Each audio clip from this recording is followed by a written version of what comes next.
Alors, qu'est-ce qui fait vraiment le succès d'une entreprise aujourd'hui? On pourrait penser au produit, ou au prix, bien sûr, mais en réalité la réponse a pas mal changé. Aujourd'hui, la vraie clé, le nerf de la guerre, c'est la relation client. Et savoir la maîtriser, eh bien c'est devenu absolument vital. Bon, alors, rentrons tout de suite dans le vif du sujet avec cette question-là. Qui a vraiment le pouvoir aujourd'hui dans le commerce? Si on pense spontanément les grandes marques ou les géants de la distribution, il va falloir y repenser. Parce que le rapport de force a totalement, mais alors totalement basculé. Pour bien comprendre ce changement, faisons un petit saut dans le passé. Hier, on était vraiment dans l'âge de la transaction. L'objectif, c'était simple, vendre. Point. C'était un contact unique, un one-shot, souvent très impersonnel. Aujourd'hui, tout est différent. On est entré dans l'âge de la relation.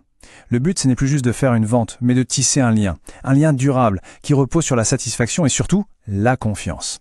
Et le grand moteur de ce changement, c'est qui? C'est le client. Le client lui-même, qui a plus un pouvoir mais alors immense. Pensez-y, en quelques clics, n'importe qui peut comparer, évaluer et partager son avis, que ce soit bon ou mauvais d'ailleurs, à des milliers de personnes.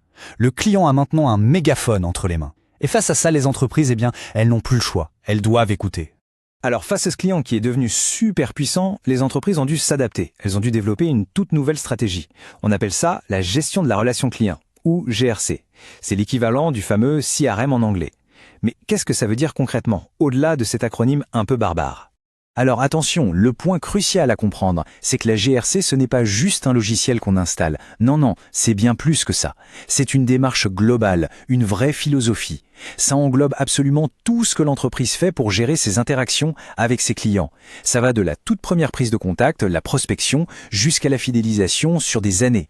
Cette stratégie, en gros, elle se déploie en 3 grandes étapes, qui suivent le parcours classique du client. D'abord, il y a le avant l'achat. Là, le but, c'est de séduire, de donner envie. Ensuite, il y a le pendant. On accompagne, on conseille, on s'assure que tout se passe bien. Et enfin, et c'est peut-être le plus important, il y a l'après l'achat, pour fidéliser. Et ce n'est pas une ligne droite avec une fin, c'est un cycle qui ne s'arrête jamais.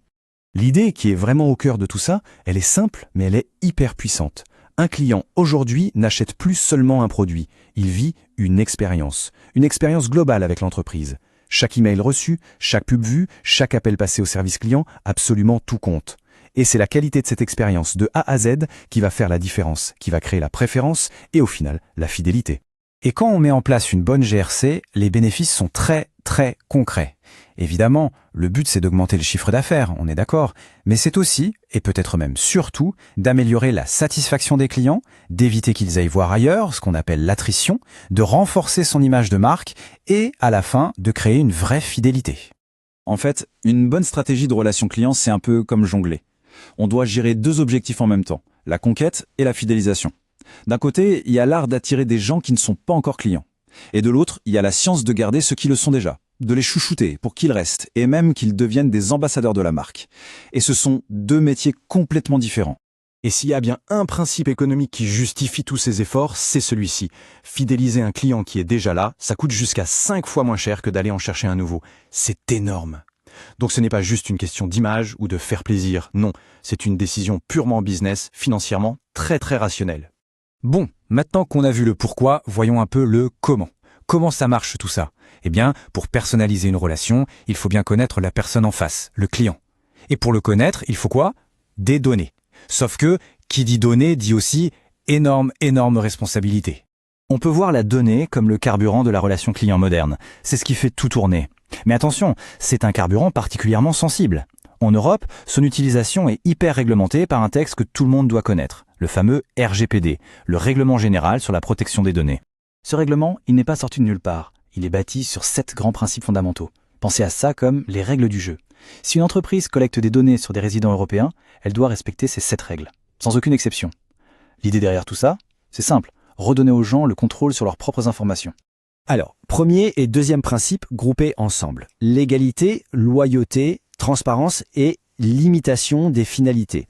Oula, ça a l'air compliqué, mais en fait c'est simple. Ça veut dire qu'une entreprise doit dire clairement, noir sur blanc, pourquoi elle collecte des données. Et une fois qu'elle l'a dit, elle doit s'en tenir à ça. Point. Pas de mauvaise surprise, pas d'usage détourné. Principe 3 et 4, la minimisation des données et l'exactitude. La minimisation, c'est simple, on ne collecte que le strict nécessaire, vraiment rien de plus. Quant à l'exactitude, eh bien, c'est le devoir de l'entreprise de s'assurer que ces infos sont justes et, bien sûr, tenues à jour. On continue avec les principes 5 et 6, la limitation de la conservation et l'intégrité et la confidentialité. Là aussi, c'est clair, une entreprise n'a pas le droit de garder des données pour toujours, au cas où. Il y a une durée limitée. Et surtout, par-dessus tout, ces données doivent être protégées, ultra sécurisées. C'est une obligation qui est non négociable, absolue. Et enfin, le 7e principe, celui qui vient un peu coiffer tout le reste, la responsabilité. En anglais, on dit accountability. Ça veut dire que l'entreprise doit être capable de prouver à n'importe quel moment qu'elle respecte bien toutes les règles qu'on vient de voir. C'est à elle de prouver sa bonne foi. La charge de la preuve est de son côté. Et tout ça, ce ne sont pas juste des grands principes en l'air. Non, ça donne des droits très concrets aux individus. Le droit de savoir quelles informations une entreprise détient, le droit de les faire corriger ou même effacer complètement, et aussi, et c'est crucial, le droit de dire stop, de s'opposer à leur utilisation, notamment à des fins publicitaires. Ok, on a beaucoup parlé de technologie, de données, mais la relation client, c'est avant tout de l'humain. Et s'il y a bien un moment où cet aspect humain est mis à l'épreuve, un vrai moment de vérité, c'est quand un problème arrive. C'est là, dans la difficulté, que tout se joue. Il faut voir une réclamation client non pas comme une attaque, mais au contraire comme une opportunité. C'est une chance de montrer qu'on est pro, de regagner et même de renforcer la confiance. Mais attention, ça ne s'improvise absolument pas. Pour bien gérer ça, il faut un processus, une méthode claire. Ce processus, il est assez simple et logique. Il tient en 4 étapes. Étape 1, accueillir. On écoute la personne, avec empathie, sans la couper. Étape 2, analyser. On regarde les faits, objectivement, pour comprendre ce qui s'est vraiment passé. Étape 3, proposer. On trouve une solution qui soit concrète et juste. Et enfin, étape 4, et on l'oublie trop souvent, suivre. On vérifie que la solution a bien fonctionné et que le client est de nouveau satisfait. Mais au-delà de ces 4 étapes, c'est vraiment l'attitude, la posture qui fait toute la différence. D'un côté, il y a ce qu'il faut faire, rester calme, écouter vraiment, chercher activement une solution.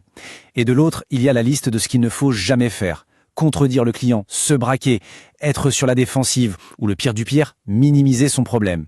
Et pour finir, on pourrait résumer tout ça avec une idée essentielle. Tous les outils numériques, les logiciels, tout ça, ce ne sont que des moyens. Ils sont là pour enrichir la relation humaine, jamais pour la remplacer. Au final, chaque interaction avec une entreprise pose une question fondamentale. Est-ce que c'est juste une transaction ou est-ce qu'on est en train de construire une vraie relation ? La réponse à cette question, eh bien, elle en dit souvent très très long sur l'avenir et les chances de succès de cette entreprise.